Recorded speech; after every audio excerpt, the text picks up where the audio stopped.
लड्डू गोपाल। जी हाँ, कितना प्यारा, कितना नटखट नाम लगता है ना लड्डू गोपाल। सुनते ही चेहरे पर मुस्कान आ जाए ऐसा नाम है। यही तो वह रहस्य है जिसके कारण भगवान श्री कृष्ण के भक्त उनके बाल स्वरूप लड्डू गोपाल को अपने घर में विराजमान करते हैं। श्री कृष्ण की भक्त और उनकी भक्ति की विधि सबसे निराली है। स्वयं ब्रह्मा जी भी इस रहस्य को अभी तक पता नहीं लगा पाए। पौराणिक कथा के अनुसार भगवान श्री कृष्ण के परम भक्त कुंभन दास थे। उनका एक बेटा था रघुनंदन। कुंभन दास के पास भगवान श्री कृष्ण का एक चित्र था जिसमें वह बांसुरी बजा रहे थे। कुंभन दास हमेशा उनकी पूजा में लीन रहते। वह अपने प्रभु को कभी भी कहीं छोड़कर नहीं जाते थे। एक बार कुंभन दास के लिए वृंदावन से भागवत कथा के लिए बुलावा आया। पहले तो कुंभन दास ने उस भागवत में जाने से मना कर दिया, परंतु लोगों के आग्रह करने के बाद वे वहां जाने के लिए तैयार हो गए। उन्होंने सोचा कि पहले वे भगवान श्री कृष्ण की पूजा करेंगे, इसके बाद वह भगवत कथा करके अपने घर वापस लौट आएंगे। इस तरह उनकी पूजा का नियम भी नहीं टूटेगा। और कुंभन दास ने अपने पुत्र को समझा दिया कि मैंने भगवान श्री कृष्ण के लिए भोग तैयार कर दिया है, तुम बस ठाकुर जी को भोग लगा देना। इतना कहकर वो चले गए। कुंभन दास के बेटे ने भोग की थाली ठाकुर जी के सामने रख दी और उनसे विनती की कि वह आएं और भोग लगाएं।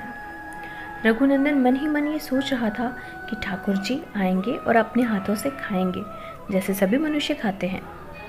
कुंभन दास के बेटे ने कई बार भगवान श्री कृष्ण से आकर कहा कि आइए और भोग लगाइए, लेकिन भोजन को उसी प्रकार देखकर वह निराश हो गया और रोने लगा। उसने रोते रोते भगवान श्री कृष्ण से कहा कि भगवान आकर भोग लगाइए। उसकी पुकार सुनकर ठाकुर जी ने एक बालक का रूप रखा और भोजन करने के लिए बैठ गए, जिसके बाद रघुनंदन के चेहरे पर मुस्कुराहट आ गई। वृंदावन से भागवत करके बेटे से प्रसाद के बारे में पूछा। रघुनंदन ने अपने पिता से कहा, ठाकुर जी ने सारा भोजन खा लिया है। कुंभन दास ने सोचा कि अभी रघुनंदन नादान है, उसने सारा प्रसाद खा लिया होगा, डांट की वजह से झूठ बोल रहा है। अब रोज कुंभन दास भागवत के लिए जाते और शाम तक सारा प्रसाद खत्म हो जाता था। कुंभन दास को लगा कि अब उनका पुत्र कुछ ज़्यादा ही झूठ बोलने लगा है, लेकिन उनका पुत्र ऐसा क्यों कर रहा है, यह देखने के लिए कुंभन दास ने एक दिन लड्डू बनाकर थाली में रख दिए और दूर से छिपकर देखने लगे। रघुनंदन ने रोज की तरह ठाकुर जी को आवाज़ दी और ठाकुर जी एक बालक के रूप में कुंभन दास के बेटे के सामने प्रकट हुए। रघुनंदन ने ठाकुर जी से फिर से खाने के लिए आग्रह किया, जिसके बाद ठाकुर जी लड्डू खाने लगे।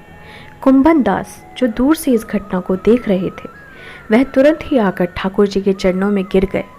ठाकुर जी के एक हाथ में लड्डू और दूसरे हाथ का लड्डू मुख में जाने ही वाला था, लेकिन ठाकुर जी उस समय वहीं स्थिर हो गए।